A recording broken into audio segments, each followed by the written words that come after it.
It's that time again. Yep. We are Team Wester. And you are the most important thing to us. Team Wester Podcast.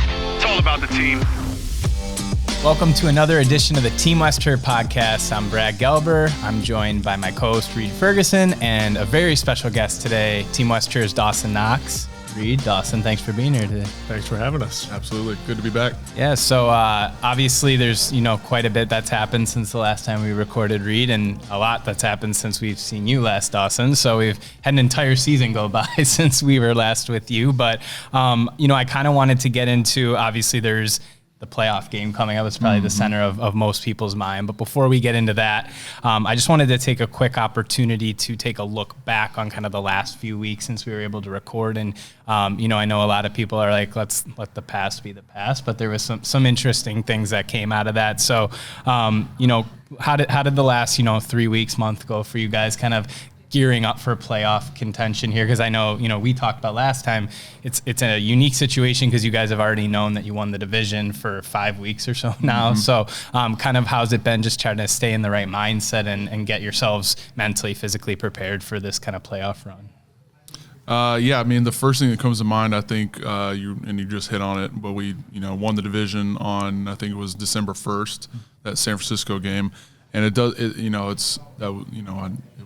there's only X amount of teams that have won it that early, whatever that record is. But what was funny to me is that we won the division before we had even played New England at all. Right. And, it was weird a little bit. You don't really see, we played them twice in the last 3 weeks. You don't see that a lot. It does happen sometimes, but, it's kind of a weird way to finish the season in my mind.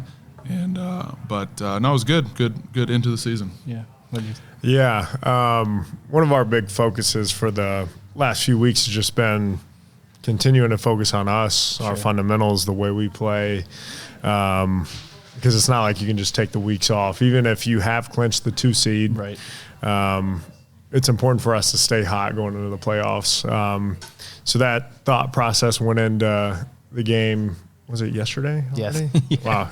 We're recording on Monday, so the days are all blurring together a little, I'm sure. So the last game of the season, the regular season yesterday, the whole thought process was just to get as many guys rest as possible, to be as fresh as we can going into the playoffs. And it was definitely weird, after last year winning the division on the last game of the year. Yeah. To now clinching the division early, it was definitely a different mindset we had to take of, we can't take a step back or we can't get relaxed with things that we do. But just to stay hot, keep the momentum going, keep focusing on us. Yeah. What do you guys think about the whole way the NFL's kind of shifted it for trying to promote divisional rivalries at the end of the season, right? So that's probably why, the games got held versus the Patriots to the end of the year because they're trying to do it at least the last week of the season is these divisional games, which is cool in a sense because it kind of, for the fans, you get to see some games like yesterday that came down to the division. Last year for you guys came down to the division. Do you like having to kind of save some of those games, or would you prefer in an ideal world to kind of get them out of the way first? How do you look at that, Dawson? It was weird playing New England twice in 3 weeks. But I think it's cool. Kind of college football has rivalry games at the end of the year. It's just more exciting when it's a divisional game that means a lot. Like we saw last night with Minnesota and Detroit. The winner, I think, got the 1 seed and the loser got the 5 seed, which is kind of crazy to think about. But I like it. It just places a little more importance on the last few games of the year, and a lot of things can happen, and I think they just designed it that way, so it just it creates more excitement. Dawson, I think, hit the nail on the head. I think you from an entertainment standpoint, right? These last 2 years, really, you take our game last year, and that's all I could think about was sitting, last night watching the game. I turned to my wife. I'm like, we were playing in this game last year, trying to, we had already clinched a playoff spot last year, but battling for the division title, and same thing with Detroit and Minnesota last night. You're battling for that hat and T-shirt. But I think when going back to what Dawson said, when you have those division games stacked up at the end of the season, it it gives you something to look forward to. You know those games are going to be tight, and that's How it goes. he hit nail on the head. So the final game of the season yesterday it's an interesting balance. Again, what you kind of said, Dawson, earlier. It's like you have to balance getting ready and not getting rusty, I think, for the playoffs, but also making sure guys don't get hurt going into it that are the starters and things. So I'd say yesterday, sparingly, starters played, some more than others. Obviously, Josh kind of had his one snap to keep the record alive and then kind of celebrated as he exited the field on that beautiful handoff there. But kind of how do you guys as a team balance that, right, with the coaches and stuff? Are there guys, and I know some of it's, we were talking about this before, incentive driven. So some guys have certain metrics in their contract they want to hit for, monetary reasons or other things. So they might have played a little more than some of the other guys, but I imagine most of you guys want to play, not get rusty. So how do you kind of balance like being smart and also, not getting rusty out there? Yeah. I mean, I feel like it's a very fine line. If you just completely take the whole week off and don't think about football or don't work out or anything, you might get rusty. But our coaches and strength staff and trainers are great where they'll keep you locked in. Even if you're not playing in the game, you're still mentally in shape and physically in shape, whether it's working out or doing a full practice. But yeah, I mean, there's a lot of unselfish guys on this team, older guys that had to play the whole game. Some younger guys didn't have to play at all.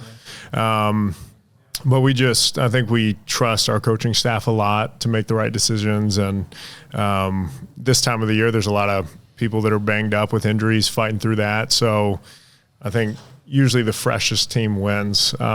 So they gave us a good chance to be as fresh as possible. But hats off to all the guys that went out there and balled out the whole game because there were very few subs available.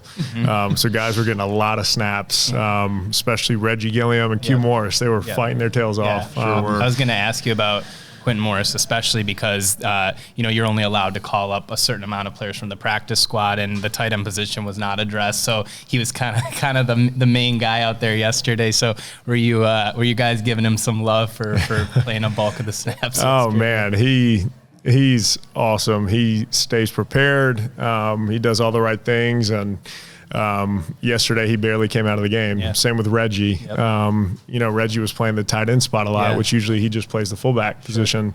And we didn't have a jumbo tight end, so there was no relief there either. Yep. But it's a big testament to those guys and how they prepare, how they stay in shape, because I mean, I don't know the percentage, but I know their percentage of snaps was higher than any game I've had this year. Right. So it was impressive. It was fun to watch. Yeah. Did you know going into the game that you weren't going to play, or was it kind of like, did you guys kind of have a plan, like you and Dalton were not going to see the field, or was it more just like, we'll see how it goes type of thing? They told most of us on Wednesday, kind of that first day back after the day off, just to be like, hey, you're not playing this week. Yep. We still want you mentally locked in. Sure. Told us we still have to dress to be ready if anything happens. But it was also nice to have kind of just a small mental break as well, knowing that, it's not gearing up for a game. It's more just being able to stay locked in without having that kind of active mind throughout the whole week of like, okay, got to make sure this is perfect. Got to make sure I'm on top of that. So it's kind of twofold, the little mental rest as well as the physical break. It was great. Definitely. I mean, this is the best I've felt on a Monday since probably August. Yeah. So it's good. It's good timing going in the playoffs. Reid, what about for you guys? Obviously with special teams, you don't really have, a backup per se to come in and spell you for this game. So you guys play your normal kind of snaps in this sort of game. What's it like on the opposite end of kind of what Dawson said, like they get a little bit of a rest, like you guys kind of have to stay locked in a game that really like doesn't mean anything in theory, but like still means stuff to the guys on the field. Yeah, I think I had to sit in on some tight end meetings. Obviously, I was the third guy to come in. No, I'm just kidding. I wasn't sure, actually. I must have missed that meeting. No, I mean, we like you said, we don't have backups. We're treating it just like any other game. Sam had an incentive. Yep. I know you wanted to hit on that a little bit, that he wanted to hit. We were able to go out there and get that done. So, a little bit thinking about that, but really for the most part, just going out there and trying to put another complete game together. really in all 4 phases of the kicking game. So, that's what our aim is every week.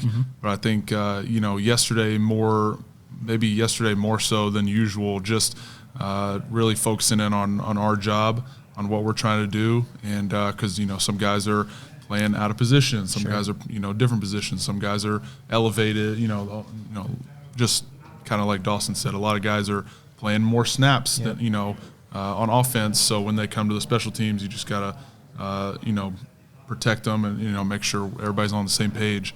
So I think it was just being more dialed in on that side of things. Sure. And like I said, trying to put out a complete performance. One thing I was thinking about for you guys is, you just kind of hit on it with the incentive thing for Sam there to get that punt.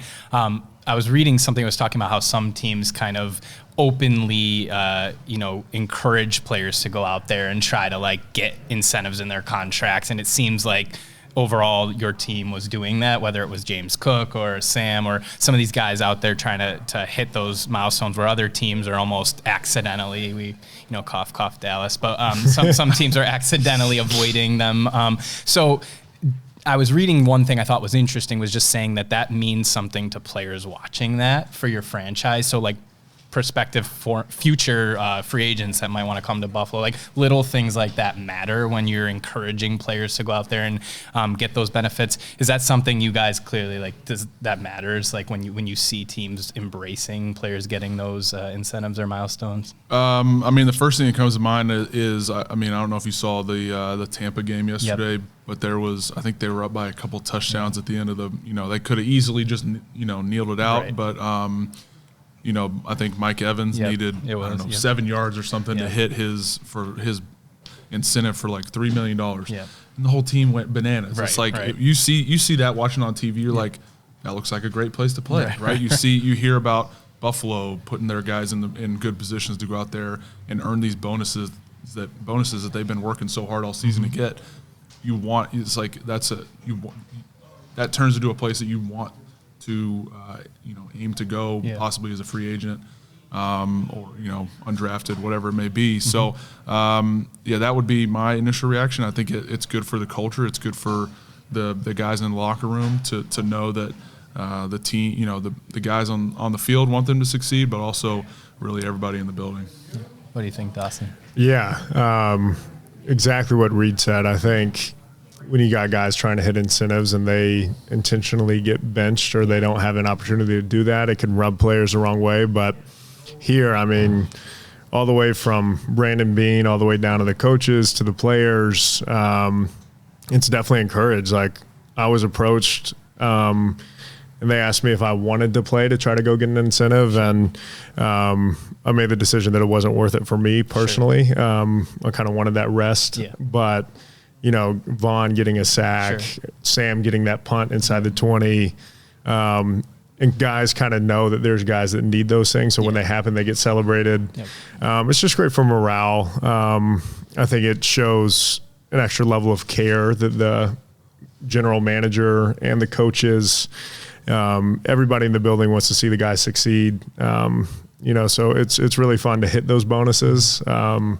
And it really is just an extra layer of trust that goes a long way, I think, with the locker room.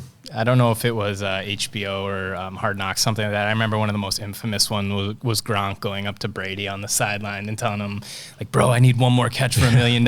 He's like, I got you, man. Next play, hit Gronk I got $1 million. Yeah. He celebrated. So, that's obviously cool to see a team embrace that sort of thing. Likewise, obviously, something that was talked a lot about was this reception or touchdown reception record. So I mentioned this to you guys before we started filming, but by process of elimination, I was kind of looking through the numbers, and the only active offensive player that typically would have a chance at a touchdown that was active yesterday, because like I said, some of the practice squad guys didn't get called up, was Reggie Gilliam. So as you said, typically a fullback can play tight end, was in that spot. So for people keeping tabs on that, it seemed like one really good opportunity kind of when he was out in the flat. Trubisky was in the game at that point at quarterback and threw it to Mac Hollins. It ended up being incomplete. Was anyone anyone giving Mitch a hard time after that play, or was Reggie like joking around at all, or was there plays specifically drawn up to try to get Reggie that touchdown? Oh, absolutely. We wanted Reggie to score. Some of those plays got called, but unfortunately the defense had a good call and they covered it. Obviously, we can't control what they do, but Joe Brady had a few great plays in for him that got called. And I'm trying to remember the one that you were talking about where Reggie was in the flat. Yeah. We were all watching Reggie on that play. From my perspective, I didn't think he was open. So I don't think anybody blames Mitch or anything. We were joking with Joe at half, like we were saying, like, we got to throw Reggie a fade or something. Just give him a shot. Just give him a shot. But they did everything they could, and nobody really blames anybody. But it was still really cool to tie the record at least. With Shaver's touchdown last week, that was incredible. I think it was like 3rd and 14 or something crazy. We have that mentality. Everybody eats. Coined by Joe Brady. That's really been like a real thing throughout the year. It's not just a saying. Like when you tie an NFL record, that says a lot. And it's really fun to play for an offense like that. You never really know where the ball is going to go. You don't know if you might have 10 targets in a game or 1 target. It's going to change, and I think it makes our offense better. It's a big testament to the guys just being unselfish, and I have to imagine as a defense, it's got to be harder to prepare for a team that the ball gets spread out so much. But yes, we did try to get Reggie the ball. Defense covered it well. It wasn't anything anyone did wrong. But we'll have another shot at it, I think, next year maybe. There was one other thing I was going to ask, and I think it was probably not as openly discussed, maybe because Dion was inactive that game. But I know Dion likes getting himself some touchdown catches. He's openly stated it before. He said he's pleaded with Joe Brady before to get him more involved. Was there any thought of doing a lineman eligible sort of play in the red zone? Was there anything in the playbook for that? No, there wasn't. It was really around Reggie, and we didn't know what practice squad elevations were going to look like. There were a couple other guys that could have gotten that record for us, but sadly, no big boy touchdown plays in. But yeah, I'm sure Dion was definitely advocating for it, but it doesn't help when you're not in full pads. For sure. I was also advocating with Joe Brady at breakfast yesterday to let you get in there. Yeah, but it was a no-go. That would have been awesome. Could have called it Baldy left. Port eligible. Old Alec Anderson. Okay. 69 is eligible. I got turned down. That's okay. I Maybe love next that. year. I love that you're putting your body on the line. I'm just making myself available. Unselfish. Available. So your best ability is your availability. I was trying to be as available as possible. Just maybe next year. Putting the team first. It's always playoffs. Yeah. There you go. Well, a masterful transition from one man who's always eligible to another man who's available, Josh Allen. So, like we kind of joked, Josh got the snap to keep his own starting record alive, which to him seems to mean a great deal. Obviously, you guys would know better than me. But Josh, we've talked to Reid recently about kind of his MVP candidacy, and he's been asked about it and kind of shrugs it off, as you would expect, to say it's really the team first mentality. It's not so much about him, but having kind of like a front row seat, especially you, Dawson, kind of being on the offense with him regularly. I think you've all talked a lot about it, but what has this season kind of meant to you, and seeing him, like, I assume to you he's the clear-cut MVP? Yeah, I mean, I've talked about it before, but sometimes on the field you turn into a fan watching him running around, jumping over guys, running guys over, making throws across his body on the money. There's no doubt in our minds that he is the MVP, and I mean, I believe he should have won it years ago. Yeah. There's no other player in NFL history that has scored 40-plus touchdowns 5 consecutive years. Yep. So, I mean, I don't know how else – I don't know how you can deny that. Sure. But as you said, he's such an unselfish guy. He never even talks about it. Naturally, we all want it for him, just to get that recognition that we know he deserves. But – he's not going to sit there and tell you, oh, yeah, I really want the MVP. He wants a Super Bowl. Yeah. So I think that's what means the most to all of us. But just another testament to him, who he is as a guy. Very unselfish, not about him at all. But we definitely won it for him. Yeah. And another thing, kind of MVP is up here, and then Pro Bowl selections probably a little further down on the list for some guys. But there was rightfully two players from your team were selected. It was Josh and Dion. You could make the case for quite a few other guys on the team probably were snubbed, if you will. But in terms of Pro Bowl selection, I know the games change over the years. It's not really even a game anymore. It's more like flag football and then skills competition, stuff like that.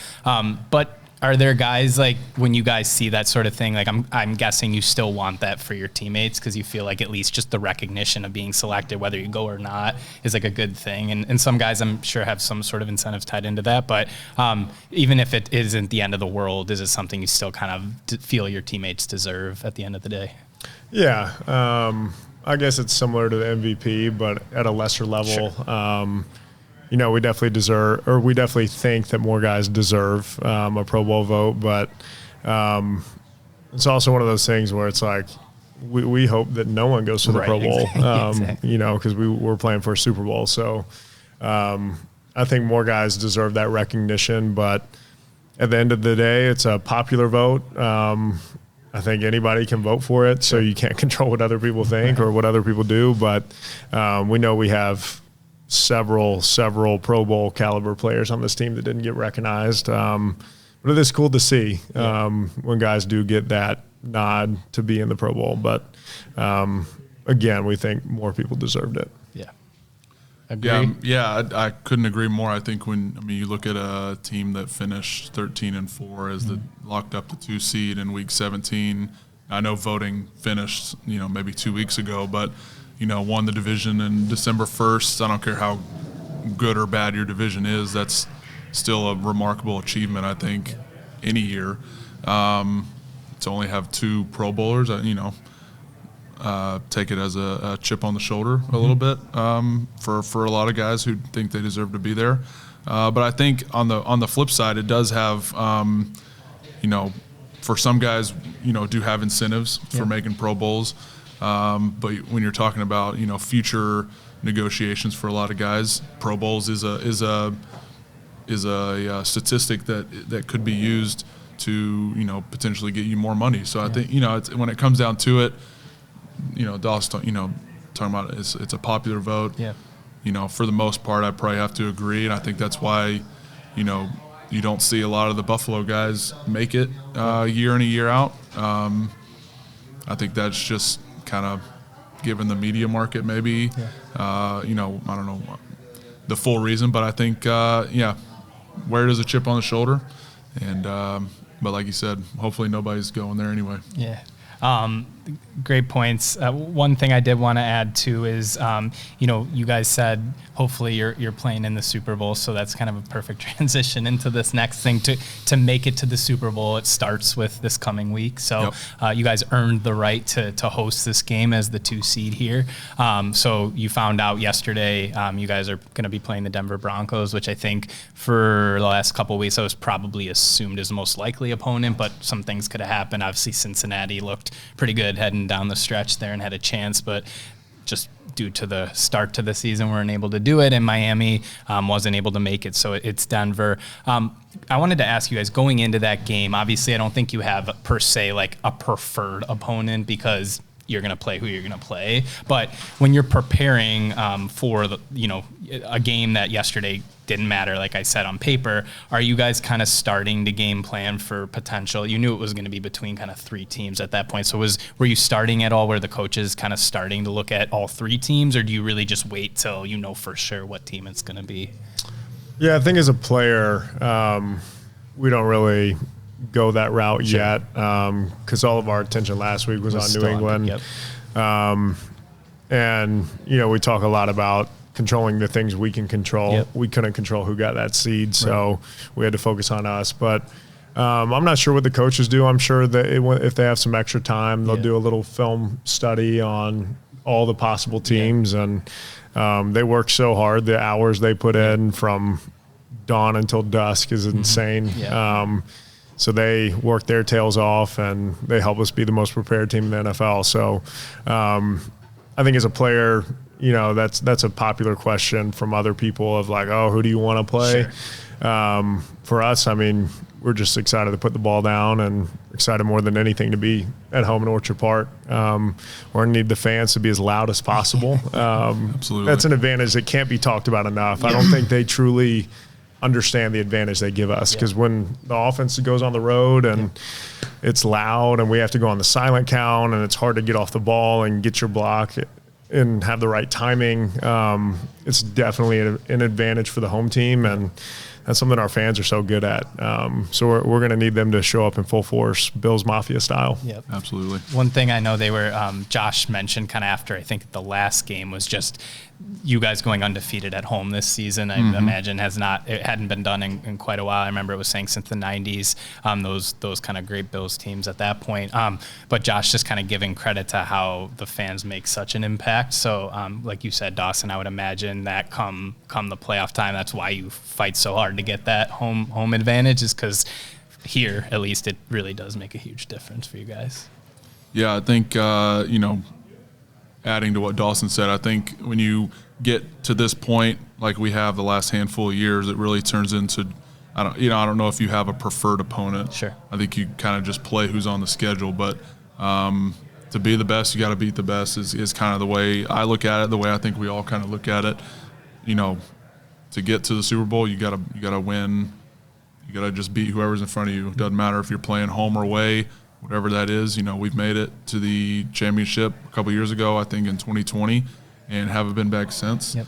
And that's obviously Super Bowl's ultimate goal, but Denver is the first obstacle this week. Yeah. So one other thing that I think for fans, at least, we're all kind of looking at, like, what day and time you're going to get put on. I'm sure you guys do too. I don't know if you're privy to information before the public is. I know we all found out during Sunday Night Football last night. So did we. Okay. That's what I know you've told me that before. Yep, Usually it's when everyone else finds out. But now I know, just from recording with Reid throughout the season, I know his kind of favorite time frame we've talked about is kind of that 4 o'clock window. If you could pick an ideal window, just because it's for a multitude of reasons. But were you guys, like, when you found out you were Sunday at 1, that's kind of like, hardcore football time Sunday at 1. So it doesn't really deviate too much from like a regular season in that regard. Were you guys like excited about that, or were you hoping for a different window there? I know the opponent is what it is, but for the window in the day, was that cool with you guys, the 1 o'clock Sunday?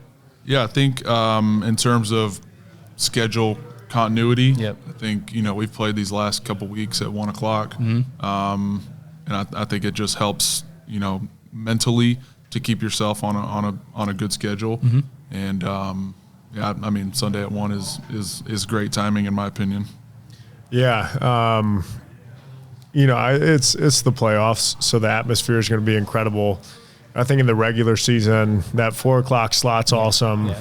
My personal favorite are night games, whether it's Monday, Thursday, or Sunday. Just when the lights come on, everyone's watching. But, I mean, it's the same for the playoffs. No matter what day or time, everyone's going to be watching. So, I mean, I didn't really have a preference going into it. And like Reid said, I mean, we found out the second everyone else found out. We didn't even have a hint as to what it could be. No. I was looking. Trust me. I was trying to. We were trying to find it. Trying to tell my parents what flight to book. But I'm like, I honestly, truly have no idea. Yeah. I mean, we didn't know if it was going to be Saturday or Sunday. But, the 1 o'clock slot's great. Like I said, playoff atmosphere is going to be there no matter what time or no matter what day it is, especially here with these fans. It's going to be unbelievable. It's going to be fun. So I just wanted to see kind of I know you guys probably haven't had a chance to fully like dive into the team yet, but just from what obviously Sean Payton's the head coach, like super well-known coach, Bo Nix, rookie quarterback. Just from your loose observations of the team, what are your kind of like top level thoughts on your opponent for the playoffs here? Yeah, their defense is really impressive. I think they are top of the league in a lot of categories. From the little film study I've done so far, they just got playmakers all across the field. They got great DBs. Their front 5 or front 7 is great. So it's going to be a challenge for the offense. It's going to be a great opportunity for us to show what we've been building towards all season. But yeah, and I mean on the offensive side, playmakers all over the field. Bo Nix is playing really well. Coached by the great Davis Webb. Yeah, that's true. I almost forgot about that. Yeah, That's awesome. So it's been fun to see Davis have all this success too. But it's going to be a great challenge for us. They've been really impressive, especially in this back half of the season. Yeah, I think I guess the one thing that sticks out from a special teams perspective, number 19 Marvin Mims, Pro Bowl returner, second year in the league. He was even really good last year as a rookie. So in terms of providing a spark for them, really at any point during the game, all 4 quarters, they're looking at number 19 to provide that spark. So it's gonna be a good challenge for us, be on our P's and Q's, and try to contain them as best we can. Obviously, weather anytime we get to January here in Western New York can be, right now it's kind of snowing lightly out. And really this week it's more the cold, I'd say, than anything. So as you guys, now Reid has said to me multiple times, he's sort of an amateur meteorologist. He likes to study the weather. I was just telling Dawson, what did I tell you? It was like during the game yesterday, he's like, did you see the Arctic front coming from Canada polar this vortex week? coming through. Polar vortex. This week. I was like, I did not see that, Reid. So meteorologist Ferguson, let's hear, right. what do we have in store for the game? It's if you have any sort of that's inkling? funny. We were just talking about it before we were recording. It's looking like the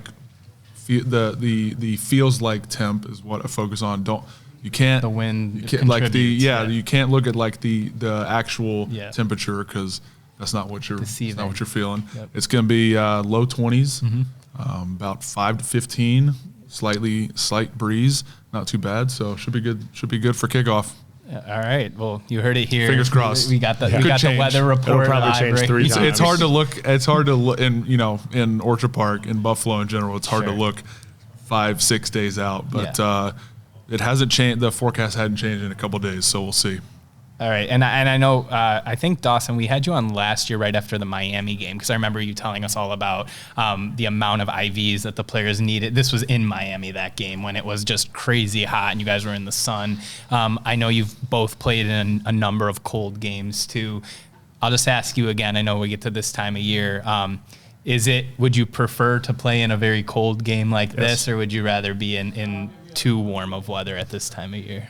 I've always said I will take 0 degrees over 100 degrees every game of the season. Yep. I mean, it's football weather. Right. It's meant to be played in the cold. So we're in the right place for it. That snow game that we had against San Francisco was probably the most fun I've had playing football in a long time. Just running around in those elements and watching guys make plays and doing snow angels. And but, whether it's 40 degrees or 5 degrees, we're going to be ready to go, and we're used to it. We practice outside, and Denver's cold as well. Sure. But yeah, that Miami game was miserable. I think I had 3 or 4 IVs. But yeah, give me the cold. I'll take it. I love the cold. Reid, same thing. Nothing to add, really. I mean, we both came from South Warm, and played football in the SEC, so going from warm weather up here to Buffalo is a little bit of an adjustment. But no, we love playing in January, and looking forward to it. So are we growing out the playoff beers right now? Because I know Dawson's is pretty full. Reid's is kind of trimmed up normal. What's the sentiment around the team, or is it every man for himself at this point? That's a great question. Thing? I don't know. The offense might be doing something. I know Josh is a little shaggy right now, too. At least his hair is long. So we actually haven't talked about it, but now that you say that, like I might keep it going. I mean, this is probably what time is it? 5. Okay, we're starting it right now. So time. Playoff beers. We'll see what it looks like in 4 or 5 weeks, but. Yeah, we should do something like that, like a hockey team. Keep it going for the playoffs. You got the hockey look on, the beanie going on and stuff right now, so you're all set. One thing I wanted to ask, last thing, and we'll let you get going, Dawson, so you can prepare for your opponent, since that's all people think you guys do is 24/7. All you do is study film and stuff. Just in terms of McDermott, obviously he's had a bit of a track record of success versus rookie quarterbacks, and you guys are going up against a rookie quarterback. I know it really doesn't mean anything in the sense of every player is different, every situation's different, but is that something that he or the defense kind of prides itself on, is making things hard for a rookie, just because there's a lot coming at you anyway as a rookie, and you both probably can attest to when you were playing your first seasons, but as a quarterback especially, and then having to go against a defense that is really good. Is that something kind of they just pride themselves on, and McDermott himself? Yeah. Coach McDermott and Coach Babich are unbelievable defensive minds, and the schemes they come up with and game plan all week are at the highest level. So when you got a rookie quarterback, I don't know what that looks like personally, being on the offensive side, but I know we talk a lot about affecting their quarterback, making their offense one-dimensional. And that kind of comes from the offensive side. If we get out to a fast start, put sevens up on the board, it forces the other team to be in a pass-first game mindset. So when you can limit kind of the run and the pass and forcing them to be more one-dimensional, that's definitely something we'll be focused on as an offense. And that's been a big key for us winning this season. Sure. Nothing to add. Nothing. Yeah, not from a Special teams expertise. Comes from you guys too. The field position game. We talk about how we got 3 offenses, scoring points on special teams. We're going to try to set our defense up, I guess, from the punt team. We try to pin them deep as much as we can, and like I mentioned earlier, control 19. So if we can do our job and give our defense good field position all day, it kind of turns into the one-dimensional style of offense that you're trying to put them into. Yeah. Yep.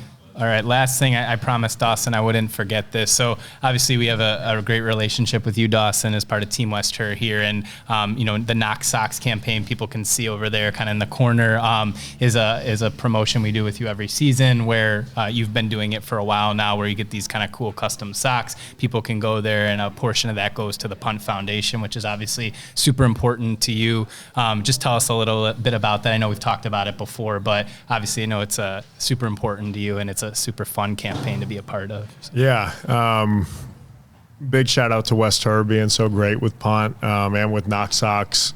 They raise so much awareness. And the Punt Foundation is incredible. I know Reid's done some work with them as well. But they exist to help families that have kids with cancer, whether it's affording rent or affording treatment or even just affording being able to park at the hospital. They do some of the hardest work nonstop, and it can be devastating as well. But the people that work for Punt, Gwen Myziak is just an angel, and she works. Yeah, she works so hard amazing to make sure all these families in Western New York have everything they need when they face some of life's hardest challenges. So the Knox Socks campaign, a certain portion of the proceeds goes directly to Punt. Yep. Some of my teammates like messing with me thinking that I make money from it, which I do not, not a single dollar. Right. It exists for Punt. But there's just little initiatives like that that West Herr has been great with as well. And I couldn't think of a better organization than the Punt Foundation. If you have that calling to donate some of your time or your resources, there's no one better. So it's been a good year for Knox Socks and for Punt, but we'll keep it rolling. Yeah, and I encourage people to check it out. Obviously, in our stores, we have these signs where you can scan a QR code, go right to the site. There's a lot of cool designs. I know you guys kind of work on putting different ones out each season, so you can collect them all if you will. But they're great socks, and then as Dawson set up, portion goes to the Punt Foundation, and you're supporting a great cause. So, Dawson, thank you so much for being here today. I know it's a busy time of year for you both, and we appreciate you making the trek over here all the way down the street from the stadium. So absolutely, straight from the film room. But no, and all joking aside, thank you for being here, and best of luck in the playoffs coming up, and we'll be rooting for you. So. Absolutely, can't wait. It's the best time of the year. Awesome. All right, well, stay tuned because coming up, Reid and I are going to do another discussion around the community here. It involves Reid. It involves another great organization locally right here in Western New York. Stay tuned to the Team West Herr podcast. Welcome back to the Team West Herr podcast, joined once again by Reid Ferguson. And, we were talking a little bit about the Punt Foundation before the break here, coming in, like I said, to another local organization. So one thing I wanted to talk about was a couple galas coming up for Breakthrough T1D, which is actually, I believe, what JDRF used to be called. So it's the Juvenile Diabetes Association there. Yep. So tell us a little bit about, obviously, you're involved, West Herr's involved. Coincidentally, we're like, let's talk a little bit about this. Sure. So Breakthrough T1D, that's what they're known as now. It used to be JDRF, Juvenile Diabetes Research Foundation. So I have been involved with JDRF for a number of years now, really since I've a little bit in college, but really since I've been in the NFL, through my brother Blake, who plays for the Miami Dolphins. So Blake was diagnosed with type 1 diabetes when he was in 7th grade. Can't remember how old specifically he was. I guess that's maybe 13-ish. Around there. So we kind of immediately got involved with JDRF at that point, and then once I was able to kind of be involved with a platform, Sure. I started, I did my cleats a couple years with My Cause My Cleats, done some charity work with them, charity events and stuff, and this is kind of yet another thing that my wife and I have wanted to be a part of. Their Buffalo Gala. Last year was the first time we were involved with it, being one of the presenting sponsors, and then I know we'll hit on it in a second, but participating in one of the live auction items. With a dinner out at Barbell. So it's been fantastic. The Breakthrough T1D people, all over the country, but they have different chapters, around the United States. They've been fantastic to work with, and really have their hearts in the right place. So maybe for people that aren't aware of kind of what they do, obviously your brother, experienced it firsthand, but for children or young adults that are diagnosed with diabetes, like what does the actual organization provide to you? Is it information? Is it kind of like what is their yeah, goal it's I would say information, and then just research, R&D, research and development on, I guess, new, like the advanced scientific, advanced scientific studies and stuff like that. There's a crazy amount. There has been a crazy amount of advancements made in the type 1 world. Yep. The past couple years. I can't speak on like specifically the science behind it, but totally I know just from talking with my brother, and then what the Breakthrough T1D people have shared with me, the like very, very high level science, like zoomed out version for the rest of us. For the people listening, it's there's been some big time advancements made in the last handful of years. So pretty cool. Just I think that speaks to one, the great things that Breakthrough T1D is doing, and all the people that work for them, and that are kind of just doing the right thing, and making sure, secondly, that the money that is donated to them every year is really going to the right things. Absolutely. So like we said, 2 different galas, one in Buffalo, one in Rochester. The Buffalo Gala, which you're going to be a part of, Reid, is taking place on Saturday, March 8th at the Atrium at Riches.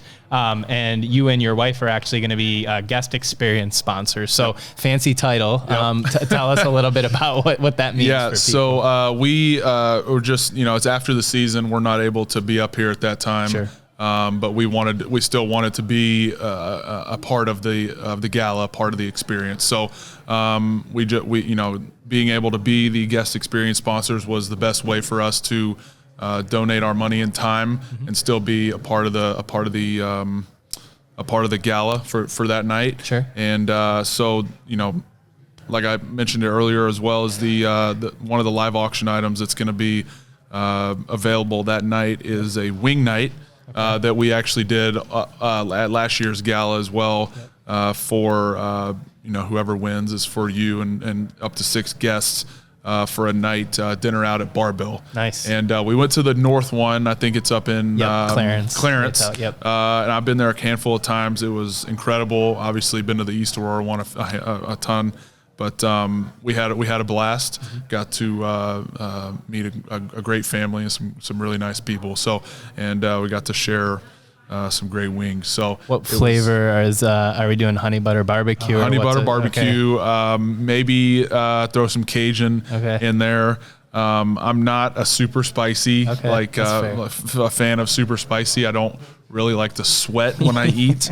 I really like to enjoy my wings. So I'll do like medium is really the highest I'll go. And it kind of depends on where I'm getting the wings from, because some mediums are way different than, it kind of depends on place to place. So, medium, mild, Cajun honey butter barbecue, just plain barbecue is always a go-to for us. So, but we, I'm looking forward to whoever wins that live auction item, and looking forward to that night at Bar-Bill. Awesome. And in addition to that, it sounds like from what I'm being told, there'll be an autographed Taylor Swift guitar as well. So pretty unbelievable. You could win an autographed Taylor Swift guitar and play it while you're eating dinner with Reid at Bar-Bill. Yes. Would be the best of both worlds, I think, there.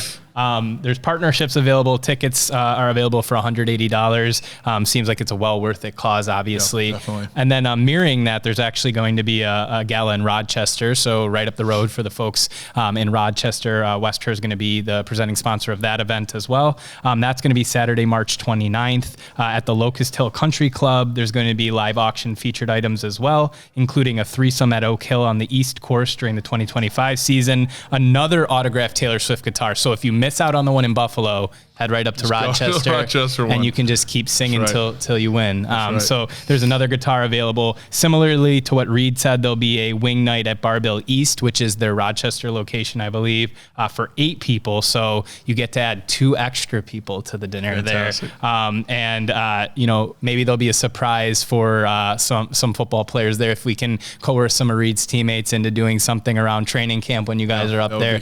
Maybe Reid will get roped into another dinner. I don't know. I won't promise it. I'm not going to turn down some wings. But similarly, partnerships available, tickets available again for $180. And lastly here, before we let you go, Reid, there's a kind of a third component to this here. There's going to be a Tops campaign that we don't have all the information on. It's still getting, I think, planned out a little bit, but it's going to take place this spring, and it's going to help. It helps raise over $300,000 for Breakthrough T1D. You can visit your local Tops during the campaign to make your donation. And if you're lucky enough while you're shopping at Tops, you might hear this man's voice. Tell us a little bit about that. Yeah, so I was asked to partake in this campaign, given our involvement with Breakthrough T1D and their partnership with Tops. So like Brad said, if you make your way in the spring to I'm not sure. I'm assuming it's every Tops in the Buffalo area. You could hear me on the PA system giving a little speech about the campaign. So really looking forward to being a part of that and raising some great money for Breakthrough T1D. Awesome. Well, it's awesome getting to talk football, but also obviously the community is such an important part about what we do here at West Herr. Obviously the Buffalo Bills team themselves and what you do, Reid, in your own time, just donating your time and your platform, as we've talked about before. Similarly, Dawson with what he does at the Punt Foundation, just so much important work that I think, we don't want it to let it go unnoticed, especially this time of year when people are in full swing for football here. Absolutely. It is greatly appreciated. Yes. So, thank you for being here. We know you got a lot to prepare for. Super excited for football. I think this is, the time of the year where everyone waits for, and we're waiting, especially when you guys lock things up so early. It's like, you guys can't look this way, but I think as fans, we're like, all right, let's get to the playoffs now. So we're finally there. Wishing you guys nothing but best vibes, good luck, appreciate and hoping that we have quite a few playoff games to talk about, and then maybe we can get you on at some point when we're previewing the Super Bowl here, if you'll answer my call when we're that close to such an important day. But no, thanks again, Reid. We really appreciate having you. Appreciate you making everything happen here. It's great. Really appreciate the love that we are able to show to all these great organizations. And I'm just going to go back and get my sleeping bag in the film room. Yeah, there you go. I'll be there for the next 6 days. There you go. See, you don't need to worry. They're getting ready. And a special thanks again to Dawson Knox for joining us today. But for everyone watching, thank you for joining us. And we'll see you soon on another edition of the Team West Herr podcast.